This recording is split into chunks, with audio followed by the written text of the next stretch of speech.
Alors, voyons maintenant quelque chose qui est important et que vous devez absolument connaître, qui sont les 5 conditions de la concurrence pure et parfaite. Qu'est-ce qui fait qu'un marché peut mériter le qualificatif de marché de concurrence pure et parfaite?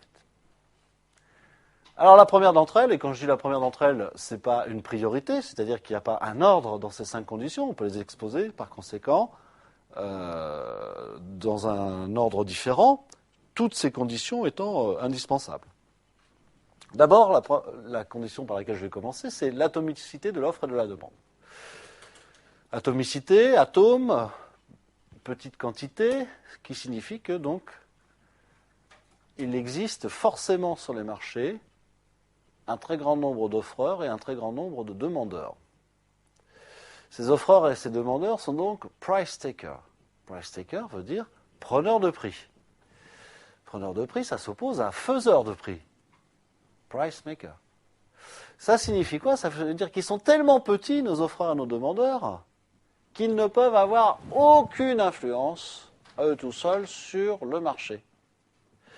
Autrement dit, si sur un marché de concurrence pure et parfaite, il y a des millions, par exemple, de demandeurs, eh bien, ce n'est pas un demandeur en particulier qui va être en capacité de faire augmenter ou diminuer le prix. Parce que la quantité qu'il va demander par rapport à la totalité du marché, elle va être dérisoire et ridicule. Eh bien, pour que cette non-influence des offreurs et des demandeurs sur le prix puisse exister, il faut qu'il y en ait un très grand nombre de petites tailles. C'est donc la condition de l'atomicité. La deuxième condition est la transparence. Alors, la transparence, ça signifie que les agents sont parfaitement informés. Alors, parfaitement informés des intentions des autres, sur les produits, des caractéristiques de l'offre. Donc, l'information est parfaite et partagée. Dans la théorie des marchés, cette information, qui est gratuite, donc accessible sans coût, elle est contenue dans le prix, et donc le prix va être porteur de toute l'information nécessaire. Alors essayez simplement de réaliser ce que ça peut vouloir dire. Chacun d'entre nous raisonne un peu de cette manière-là. Quand un produit est plus cher qu'un autre, eh bien, inconsciemment, on a tendance à penser qu'il a des caractéristiques qui sont plus sophistiquées, ou qu'il a plus de qualité, ou qu'il est plus innovant. En tous les cas, qu'il est plus. Donc, on relie bien le niveau de prix avec les caractéristiques du produit. Et donc, on peut, moyennant quelques petites hypothèses, affirmer qu'effectivement, eh bien, le prix est porteur d'une grande quantité d'informations. Alors vous allez me dire, oui, mais alors à ce moment-là, vous avez des offreurs qui vont vendre cher pour que le consommateur pense que le produit est de bonne qualité et en fait il n'est pas de bonne qualité. Ben oui, mais est-ce que ça va durer? Non. Effectivement, il peut y avoir cette tentative-là, mais le consommateur se faisant avoir une fois, 2 fois, en parlant aux autres consommateurs, il est évident qu'au bout d'un moment, ce produit-là, qui n'étant pas vendu à son juste prix, va disparaître. Donc durablement, on peut considérer qu'effectivement, un prix élevé va désigner une marchandise qui est d'une qualité supérieure. Ça peut désigner plusieurs dimensions différentes du produit, mais d'une qualité supérieure à la moyenne des produits concurrents. Alors, oui, j'ai oublié de parler de l'asymétrie d'information. Effectivement, donc si l'information n'est pas parfaite, si tout le monde n'est pas informé de la même manière, eh bien, on parle d'asymétrie d'information, c'est-à-dire qu'il y a des agents qui savent plus que d'autres. Et par exemple, sur certains marchés ou dans certaines occasions, c'est quelque chose qui est formellement interdit. Il est formellement interdit de savoir plus que d'autres et d'agir à ce titre-là. Par exemple, un dirigeant d'entreprise qui sait que son entreprise va réaliser de mauvais résultats. On a eu assez récemment l'exemple de l'entreprise EADS, avec donc sa filiale essentielle qui est Airbus, qui avait des problèmes de livraison, de délai de livraison beaucoup plus long que prévu de son gros porteur, l'A380. Et donc en interne, évidemment, les dirigeants, enfin, il y a une enquête, on peut supposer que les dirigeants étaient au courant de ce fait et ils ont vendu leurs actions Donc à un moment où le marché n'avait pas cette information, et donc ils ont vendu leur action à un prix très élevé.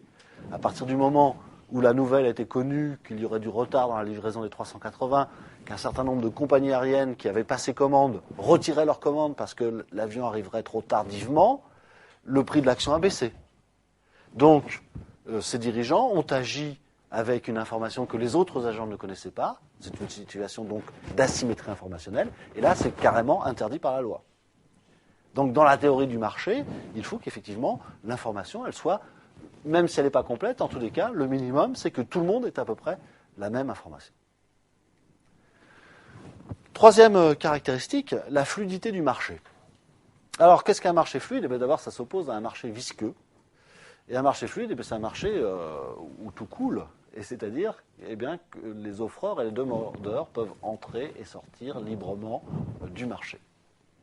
Autrement dit, il n'y a pas de barrière à l'entrée, ni de barrière à la sortie d'ailleurs du marché. Alors, qu'est-ce que ça peut bien vouloir dire ? En tant que demandeur, c'est relativement simple à comprendre et ça n'a pas forcément beaucoup de sens. Par contre, en tant qu'offreur, ça voudrait simplement dire j'ai envie de construire des avions, je dois pouvoir le faire. Il n'y a personne, pas de brevet, pas de savoir-faire technologique, pas de taille, qui va m'empêcher de fabriquer des avions. Et si tel est le cas, et vous comprenez bien que dans mon exemple, précisément, ce n'est pas le cas, si tel est le cas, si n'importe quel offreur peut se mettre à faire n'importe quel produit, alors on peut considérer qu'il y a fluidité du marché. Quatrième caractéristique, la mobilité des facteurs de production, qui d'ailleurs, à mon sens, une condition dérivée de la troisième. Ça veut dire qu'un offreur qui fabrique de la viennoiserie, peut du jour au lendemain retirer ses capitaux et devenir fabricant de textiles. Alors, pour le travail, pour les facteurs de production comme le travail, à la limite, ça peut se concevoir. Imaginez un producteur d'acier, donc qui a des hauts fourneaux. On se demanderait comment il pourrait transformer ces hauts fourneaux en four de boulangerie industrielle. Donc il y a quand même une limite à la mobilité des facteurs de production. Mais là, j'anticipe sur les prochaines leçons, puisque précisément, je suis en train de critiquer ces conditions de la concurrence pure et parfaite, et donc de vous montrer qu'il n'existe que des marchés de concurrence imparfaite. En tous les cas, dans la mobilité des facteurs de production, c'est simplement dire qu'un facteur de production, le capital ou le travail, peuvent être utilisés librement dans n'importe quel secteur en fonction des perspectives de profit qui vont se présenter dans ce secteur. Dernière condition qui est probablement, à mon sens, la plus lourde de conséquences, il s'agit donc de l'homogénéité des produits, qui signifie que tous les produits ne sont pas identiques, mais en tous les cas, ils sont similaires. Alors, la différence entre identique et similaire est quand même assez ténue, donc on peut faire des bics rouges et des bics bleus et considérer qu'on est sur des produits similaires et non pas identiques. Ce qui veut dire que si les produits sont trop différents, ils font partie de deux marchés différents. Alors dans cette optique-là, il y aurait un marché de l'automobile de ville, citadine, un marché de la routière, un marché du monospace, un marché du 4x4, par exemple, et non pas un marché automobile, puisqu'on ne peut pas comparer la demande et l'offre de voitures citadines et de 4x4, par exemple. Donc, il existe un marché par type de produit. Ce qui signifie que les biens offerts sur un marché, sur un même marché, sont quasiment totalement substituables. Et ce qui va faire la différence, notamment du point de vue de la demande, ça va être le prix.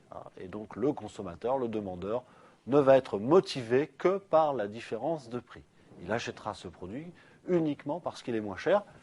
Le produit qu'il achète a les mêmes caractéristiques, ou à peu près les mêmes caractéristiques que les autres produits avec lesquels il a le choix. Donc, dans ce modèle, la concurrence ne peut porter que sur le prix et pas sur les caractéristiques des produits.